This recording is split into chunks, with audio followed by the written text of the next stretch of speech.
Šeimyninė guma. Šiaip tai, aišku, patarčiau daryti su šeimos nariais. Vienas pasiima vieną ranką, kitas į kitą ranką gumą, bet kai nėra šeimos nario, mes tada pasinaudojame durų rankeną. Gumą laikome taip, kaip ir mažai gumytę, ištiestais pirštais.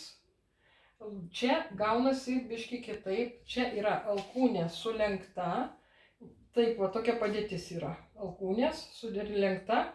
Ir dabar mes su ta guma,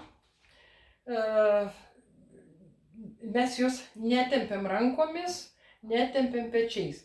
Ranka kaip yra užfiksuota, taip ir lieka.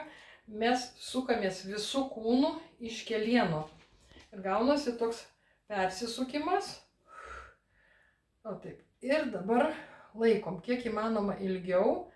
Tada gaunasi krūvis eina per kelieną, klubo sąnaryje.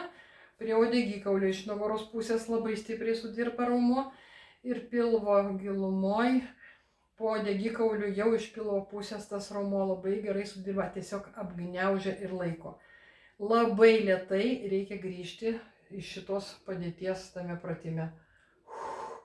Pakeičiam ranką, pasiimam kitą ranką, ranka sulenkta, pirštai ištiesti, visas kūnas lieka tiesus.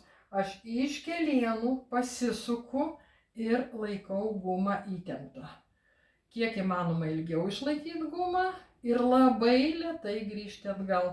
Šitą pratimą darant labai atidžiai reikia elgtis, būtinai reikia grįžti atgal labai lėtai.